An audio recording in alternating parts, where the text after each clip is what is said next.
I'll be attending wrestling classes twice a week for 3 months, and at the end of the 3 months, I'm going to enter a jiu-jitsu competition. The rule I'm going to set for myself is that I am not allowed to pull guard. I have to at least try to take my opponent down from an upright position. I have to wrestle. Hang on, wait. First, let me tell you why I decided to do this whole wrestling thing. I recently did a jiu-jitsu competition and realized that I get quite nervous at the beginning of a fight. I don't really know what to do. There was that one class where we learnt about pulling guard. Well, sort of. But I figured I should probably learn how to do something else. I'm also aware that many people who have way more experience than me view pulling guard with some derision. It's not something that would work in any realistic fighting scenario. They also seem to think it's kind of boring to pull guard. Training, wrestling, and judo alongside Brazilian Jiu Jitsu are great ways to improve your stand-up game. And as I don't have a stand-up game, I definitely need to improve it. To be honest, I'd kind of rather cross-train judo. You're in the gi.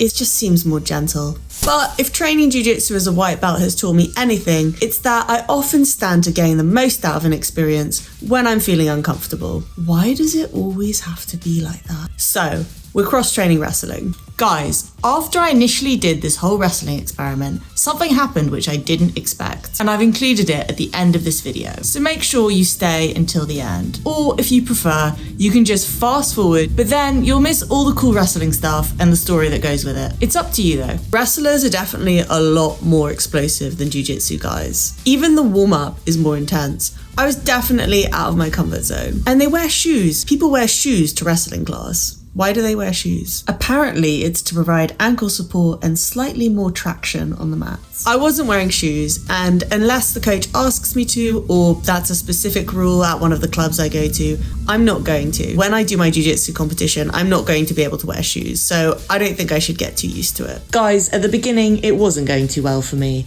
I mean, I'm British. We don't wrestle in high school here. We play netball. For the first few weeks, I felt so tense and unsure when I was on the mats. And I kept waking up the next day and my shoulders and neck were sore. I found standing in the wrestling position really weird. It's kind of like doing a back squat with both of your feet square. Whereas in jiu-jitsu and other martial arts, I had the mentality that you always have one foot forward. I asked the coach about it and he told me the reason for that is that it helps keep your balance. And in wrestling, apparently you need to wrestle forward, drive forward, with your head and your upper body relatively low, but not too low because then you can get taken down. We were drilling double legs this week and I was going down on one foot. My knees felt a bit strange afterwards. I think everything's fine. It's just a movement that I'm not really used to.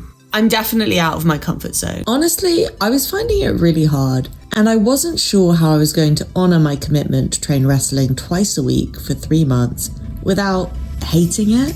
And of course, I also had the competition to think about. That was when I decided I needed to change the way I was doing things. I decided to just focus on staying loose and being playful and having as much fun as I possibly could. And it worked. Training itself began to feel a little bit more sustainable, and techniques also started to connect just the tiniest bit in my mind. I don't think I'll ever enjoy wrestling in the same way that I enjoy jiu-jitsu. They're just completely different, but I am having a lot of fun going to these classes. I think my favourite way of doing things is jiu-jitsu first and then wrestling. Jiu-jitsu seems to require a lot of concentration and brain power, whereas in wrestling, I have the opposite problem. If I overthink, then I don't drive my body forward, I stay upright, I lose balance, and I don't commit to going for the takedowns. My grappling fitness has definitely improved.